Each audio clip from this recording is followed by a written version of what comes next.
¿Qué onda a todos? Bienvenidos a un episodio más de Crónicas del Valle. Hoy vamos a escuchar de algo que todos sabemos, pero que preferimos no pensar mucho mientras nos echamos unos tacos o vamos en el metro, la crisis ambiental en nuestra querida zona metropolitana del Valle de México. Vamos a escuchar a Diego y Valeria en este interesante podcast. Adelante. Hay un número que, una vez que uno lo internaliza, es casi imposible de ignorar. 20.000. Los seres humanos respiramos un promedio de 20.000 veces al día. Es una locura si lo piensas en perspectiva. Totalmente. Y fíjate, vivimos en una era donde la cuantificación personal es la norma. Medimos los macronutrientes de cada comida, contamos los pasos diarios, analizamos las fases del sueño con relojes inteligentes. Sí, estamos obsesionados con los datos de nuestra salud. Exacto. Pero pasamos la inmensa mayoría de nuestras vidas ignorando por completo la calidad del alimento más vital, el más constante y el más invisible. O sea, el aire. Y es justo por ser invisible que lo ignoramos. Solemos concebir el aire simplemente como un espacio vacío. Ajá, como una especie de nada por la que caminamos. Y bueno, en esta inmersión profunda de hoy, vamos a desempacar un par de fuentes que de verdad alteran la perspectiva sobre esto. Tenemos sobre la mesa un documento técnico sobre salud y longevidad urbana titulado Crónicas del Valle, junto con una presentación de ingeniería enfocada en tecnología de purificación de aire y mitigación viral. Que es fascinante, por cierto. Está buenísima. La misión hoy es desentrañar por qué el aire dentro de nuestros propios hogares puede ser significativamente más tóxico que el de una avenida congestionada, y cómo la tecnología adecuada es, pues, la clave para la longevidad. Porque volviendo a lo que decíamos, el aire no es un espacio vacío. La realidad física es muy distinta. Es un fluido denso. Haz de cuenta un ecosistema hipercomplejo que transporta, pues, toda la carga química y biológica de la actividad humana. Claro, sobre todo en las ciudades. Exacto, en zonas de alta densidad poblacional. Y no estamos hablando simplemente del polvo que ves sobre los muebles y ya. Las fuentes apuntan a una amenosa microscópica que opera silenciosamente a nivel celular. Ok, vamos a desempacar esto porque choca de frente con nuestra psicología. O sea, históricamente concebimos nuestras casas y departamentos como refugios absolutos. Nuestra fortaleza, digamos. Ándale, el exterior es agresivo, ruidoso, pero el interior nos protege. Pero los datos sugieren que al sellar ventanas y puertas, en realidad podríamos estar encerrándonos en una especie de ¿Tupperware tóxico? Esa analogía del Tupperware es perfecta, porque desmantela esa ilusión de seguridad que sentimos al cruzar la puerta de la casa. Pero supongo que, para comprender este colapso de la calidad del aire adentro, primero hay que entender la física de lo que pasa afuera, ¿no? Las fuentes usan la geografía del Valle de México como el caso de estudio. Sí, y el contexto topográfico ahí lo es todo. El Valle de México es literalmente una cuenca endorreica rodeada por montañas muy altas. Como un tazón gigante. Exactamente. Y esta geografía genera las condiciones ideales para un fenómeno termodinámico que conocemos como inversión térmica. A ver, explícanos un poco más de eso, porque uno lo escucha en las noticias, pero a veces no queda tan claro. Claro, mira, en condiciones normales, el aire cercano al suelo se calienta con el sol, se vuelve ligero y sube hacia la atmósfera, llevándose los contaminantes. Ok, se dispersa todo de forma natural. Ajá. Pero durante una inversión térmica, una masa de aire frío desciende y se estanca como una pesada tapa de plomo sobre la ciudad. Al ser más denso, este aire frío impide que el aire cálido suba. ¡Guau! O sea que millones de toneladas de emisiones de coches e industrias se quedan atrapadas. Atrapadas sin salida, exactamente a la altura de nuestras narices. Y esto es gravísimo en zonas con mucho tráfico como, no sé, la Colonia Roma, la Condesa, la Juárez o el Centro Histórico, que tienen tráfico intenso casi todo el día. Entiendo esa dinámica de la olla de presión atmosférica. Pero aquí surge la paradoja del interior que mencionan las fuentes. Y esto a mí me voló la cabeza. Sí, es súper contraintuitivo. O sea, la lógica dictaría que si la ciudad es una sopa de smog comprimida por el aire frío, pues mis muros de concreto y mis ventanas dobles me salvan. Uno pensaría que adentro está aislado. Ese es precisamente el error geométrico que comete la arquitectura moderna. La creencia de que una pared sólida es un filtro absoluto ignora por completo el tamaño de las partículas, específicamente las famosas PM2.5. Que son diminutas, ¿no? menores a 2.5 micrómetros. Para darte contexto visual, un solo cabello humano mide unas 70 micras de grosor. O sea, son invisibles por completo. Totalmente. Son tan infinitesimales que no siguen las reglas de la aerodinámica tradicional. Por su baja masa se comportan casi como un gas. Penetran por cualquier lado. Sí, a través de la porosidad microscópica de los ladrillos, las rendijas de los marcos de aluminio, los sellos de las puertas. La barrera física de una casa moderna es, pues, una red con agujeros demasiado grandes para esta amenaza. Y el problema adquiere un matiz más oscuro porque, una vez que esas partículas logran filtrarse a la sala, el flujo de aire se detiene y quedan atrapadas en nuestro famoso Tupperware. Exacto, ahí se quedan. Pero el documento señala algo peor. El problema no es solo lo que entra de la calle. Dice que el aire interior termina siendo de 2 a 5 veces más contaminado que el exterior. ¿Cómo es matemáticamente posible esto? Pues la respuesta está en lo que el documento llama el cóctel central. Las PM2.5 de la calle no reemplazan el aire de adentro, sino que se suman a la contaminación que nosotros mismos generamos en casa. O sea, nosotros lo empeoramos. Sí, fíjate, por un lado tienes el dióxido de nitrógeno, que viene de la combustión de los coches pesados, que es súper corrosivo para los bronquios. Pero a eso, adentro le añades los compuestos orgánicos volátiles, los famosos COPs. Que son estos gases químicos, ¿verdad? Ajá, hidrocarburos en estado gaseoso.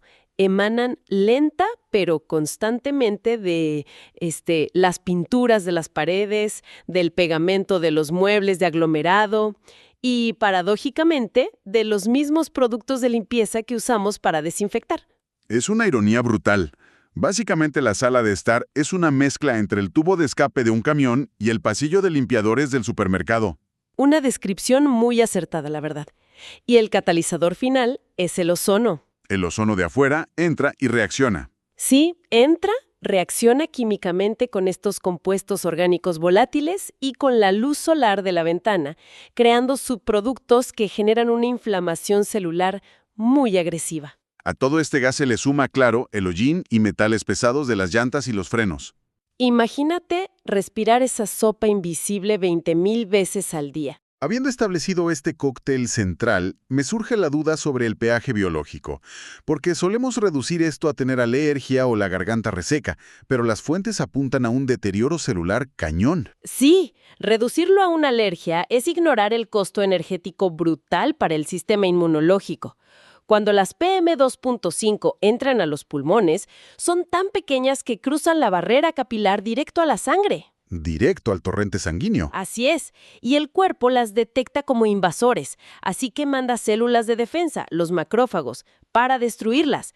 Pero el problema es que un macrófago no puede digerir una partícula de asfalto. Claro, no es una bacteria. Exacto, el macrófago muere al intentarlo, libera señales de alarma y se genera una inflamación sistémica silenciosa. El cuerpo entra en, un estado de emergencia perpetuo. Y aquí es donde se pone realmente interesante lo del rendimiento cognitivo, porque esta inflamación no se queda en los pulmones, viaja al cerebro, que consume el 20% del oxígeno. Un consumo energético así requiere un combustible impecable. Si esa sangre oxigenada lleva toxinas y metales, el tejido neuronal sufre un estrés oxidativo severo. Las neuronas no se comunican bien. Y clínicamente, esto se manifiesta como la famosa neblina mental o el brain fog, ¿no? Exactamente. Es que esa descripción encaja perfecto con esa fatiga que todos hemos sentido. Esos dolores de cabeza pesados a las 5 de la tarde, solemos culpar al estrés, a la luz azul, o creemos que nos falta café. Pero podría ser asfixia celular por el aire de tu propia oficina o casa. Impresionante. Pero además, el desgaste más grave ocurre cuando dormimos, porque solemos creer que el cuerpo se apaga al dormir. Sí, y biológicamente es el periodo de mayor actividad restauradora, sobre todo para el cerebro, gracias al sistema linfático. Que es como el sistema de lavado del cerebro, si entiendo bien. Así es. En las fases profundas del sueño, el líquido cefalorraquídeo fluye rápidamente lavando las neurotoxinas y desechos que el cerebro acumuló durante el día.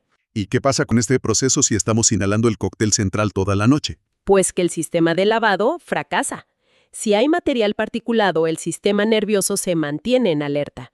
El cuerpo prioriza lidiar con la agresión en los pulmones antes que permitir el sueño profundo. Claro, no llegamos a las ondas delta. No llegas, sufres microdespertares, el sistema linfático no se activa bien y las toxinas cerebrales no se drenan. Esta acumulación crónica acelera lo que las fuentes asocian con el envejecimiento cognitivo prematuro. ¡Wow! O sea que invertir en aire puro es literalmente comprar tiempo biológico y retrasar el deterioro del cerebro. Definitivamente. Ahora bien, todo esto es sobre el polvo y los gases químicos. Pero la presentación de ingeniería que revisamos mete otra capa crítica al asunto, que es la amenaza de los virus respiratorios. Sí, la mecánica de fluidos de la propagación viral cambia por completo la ecuación. Antes creíamos que los virus, como el SARS-CoV-2, caían rápido al suelo por la gravedad en gotas de saliva pesadas. Pero la ciencia actual dice otra cosa. Dice que el vector principal son los aerosoles, microgotas tan ligeras que la gravedad casi no les afecta. Flotan en las corrientes térmicas como si fueran humo de cigarro llenando una habitación. Y el dato que me dejó frío es el tiempo que duran vivos. El documento dice que la carga viral puede mantenerse infectiva en el aire hasta por 7 horas. 7 horas, imagínate. Es que hay que pensar en las implicaciones prácticas. Alguien asintomático entra a una sala de juntas, exhala miles de aerosoles invisibles y se va. Y horas después. Horas después entra otra persona, ve la sala vacía, se confía, se quita el cubrebocas y respira ese aire infectado. El virus seguía ahí flotando, dándonos una falsa sensación de seguridad. El peligro es justo esa invisibilidad de la amenaza. Y esto me lleva a algo muy importante, que es revisar el uso de los monitores de CO2. Cierto, que se pusieron súper de moda. Muchas oficinas y hogares los compraron para mantener las lecturas bajas, creyendo que si marcaba menos de 600 partes por millón, ya estaban seguros contra contagios. Pero las fuentes hacen una corrección técnica muy fuerte sobre eso. Sí, un monitor de CO2 solo mide la proporción de aire exhalado que está recirculando. Mide el riesgo de estancamiento, pero no tiene idea de la carga biológica real. Claro. O sea, en un lobby de hotel enorme, el monitor de CO2 puede estar en verde por el tamaño del lugar, pero si tienes a una persona súper contagiosa hablando ahí mismo, el riesgo de inhalar aerosoles sigue siendo altísimo para los que están cerca. Totalmente. El monitor te informa sobre la ventilación general. No garantiza que el aire sea estéril, no mata el virus. Y esto me lleva a la pregunta del millón. La solución de nuestras abuelas siempre ha sido, pues, abrir la ventana. Sí, la ventilación natural. Pero a ver, si intentamos diluir los virus o bajar el CO2 abriendo las ventanas en medio del tráfico de la Ciudad de México, ¿no es una trampa? Las fuentes sugieren abandonar la ventilación natural. Es un problema de costo-beneficio ineludible. Abrir ventanas está perfecto en el campo o en ciudades con aire limpio, pero en una urbe con inversión térmica, ventilar así es abrazar una seguridad súper falsa y riesgosa. Porque metes todo el cóctel central de golpe. Exacto. Cambias el riesgo agudo de una infección por el daño celular crónico del hollín, el ozono y los metales pesados. Además, creo que los datos decían algo de los recambios de aire, ¿no? Así es. Para mantener el riesgo viral interior al 1% solo abriendo ventanas, necesitarías 6 recambios de aire por hora. O sea, cambiar todo el aire de la sala cada 10 minutos. Es imposible sin destruir el control térmico del edificio. En cambio, con un purificador activo con filtro HEPA, reduces ese mismo riesgo al 1% con un solo recambio de aire. O sea, limpiar activamente el interior es 6 veces más eficiente que intentar diluir el virus con la contaminación de la calle. 6 veces más eficiente. Y bloqueas los metales pesados. Entonces, si las ventanas no sirven en la ciudad y los ventiladores baratos de plástico tampoco detienen las PM2.5, la solución requiere ingeniería seria. Ingeniería de grado médico, diría yo. Exacto. El documento profundiza en cómo construir un ecosistema de aire controlado. Presentan la tecnología de la marca Carico, que incluso está evaluada por Cofepris. No es un producto comercial más. No, integra 5 tecnologías de purificación en una sola unidad y procesa un volumen brutal de aire. Pero, a ver, siendo escépticos, ¿por qué 5 etapas? Si un filtro HEPA ya detiene virus, ¿no es como un exceso de diseño ponerle otras 4 cosas? Parece exceso, pero esa es la línea divisoria entre un electrodoméstico común y un equipo de contención médico. El aire urbano tiene amenazas físicas y químicas. No lo solucionas con una sola malla. Ok, entonces, ¿cómo funcionan las etapas 1 y 2? Son los prefiltros de alta porosidad y una barrera antimicrobiana. Sirven para proteger el filtro HEPA, que es muy delicado. Claro, los guardaespaldas. Exacto. Si el HEPA recibiera directo el aire de la casa, el polvo grueso o el pelo de las mascotas lo taparía en semanas. El prefiltro atrapa eso y el antimicrobiano destruye bacterias y hongos antes de que aniden. Y esto alarga la vida del filtro principal. Sí, permite que dure hasta 18 meses operativos, en vez de colapsar rápido como los comerciales. Entendido. Y entonces llegamos al paso 3, que es el núcleo. El filtro HEPA H14 de certificación médica. Las cifras de eficiencia de este paso están impresionantes. Sí, retiene el 99.9995% de partículas de 0.1 micras. Y el dato clave, logró retener más del 89% de partículas experimentales del mismo tamaño que el virus SARS-CoV-2 y en la primera pasada de aire. Garantiza la esterilización biológica y mecánica, pero detiene sólidos. El problema son los gases. Ah, claro, los COVs y el dióxido de nitrógeno. Eso pasaría por la fibra de vidrio como si nada. Como si nada. Por eso el paso 4 es una matriz profunda de carbón activado de altísima densidad. Funciona igual que las máscaras antigas militares. No es para que huela a flores. Para nada. Ejecuta un proceso termodinámico llamado adsorción, con D, que atrapa y desmantela las moléculas gaseosas venenosas directo en los poros del carbón. ¡Qué locura! O sea, esto altera activamente la química del aire. Y el paso 5... Generación controlada de ozono. La ionización funciona como imanes, ¿no? Ajá. Emite iones negativos, que se adhieren a las partículas contaminantes que flotan lejos, alterando su polaridad. Las partículas empiezan a atraerse entre sí, se aglomeran, se vuelven pesadas y caen al suelo por la gravedad. O sea, literalmente llueven partículas hacia el suelo, fuera de nuestra zona de respiración. Y el ozono me imagino que es el toque final. Sí, es opcional y solo se usa para barridos de desinfección profunda, en textiles o alfombras, cuando no hay personas ni mascotas en la habitación. Básicamente es crear un quirófano invisible en la sala de tu casa. Y bueno, todo esto nos trae a la conclusión principal de esta inmersión profunda. ¿Qué significa todo esto en la práctica? Que reconsiderar la calidad del aire de nuestros espacios no es paranoia, es prevención pura. Totalmente. Crear esta burbuja de aire puro en el hogar o la oficina no es un lujo excéntrico, es, como dices, mantenimiento preventivo para el cuerpo. Al automatizar la limpieza del aire con tecnología, le quitas al sistema inmunológico la carga brutal de tener que filtrar el smog con nuestros propios pulmones. Y liberas un presupuesto metabólico gigantesco. Esa energía vital, las células la usan entonces para regenerar tejidos, tener claridad mental profunda y de verdad limpiar el cerebro durante el sueño. Lo cual nos lleva a un pensamiento final muy provocativo que extraje de las fuentes. Al leer las sutiles menciones sobre usar estas tecnologías en escuelas o consultorios odontológicos, se percibe una transformación inminente y muy preocupante en la sociedad. La brecha de desigualdad, ¿verdad? Exactamente. Todo apunta a que la pureza del aire interior se va a convertir en la próxima gran brecha invisible de la salud pública urbana. Es una división basada enteramente en quién tiene control ambiental y quién no. Si respirar aire verdaderamente limpio y seguro en espacios compartidos depende de esta tecnología premium, el impacto intergeneracional va a ser gigante. De verdad gigante. Habrá un contraste biológico clarísimo. Quienes tengan acceso a estos santuarios biológicos tendrán mejor resiliencia celular, menos envejecimiento prematuro y protección contra el deterioro cognitivo. Mientras que el resto de la población seguirá procesando incansablemente la toxicidad y los patógenos del asfalto con sus propios pulmones. Esa frontera invisible va a determinar quiénes gozarán de verdadera prosperidad biológica en las metrópolis del mañana, porque al final son 20.000 respiraciones diarias. Y la calidad de ese oxígeno es lo que dictará nuestra resiliencia en este siglo. Una idea densa, desafiante y muy profunda para que todos sigamos reflexionando. Ha sido un viaje fascinante a través de estos datos. Sin duda alguna.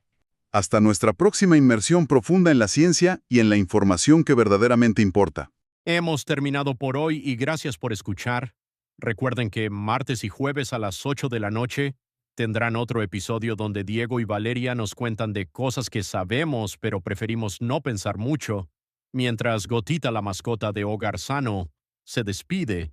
Y recuerden que en la descripción encontrará soluciones premium para mitigar los problemas ambientales de esta megalópolis.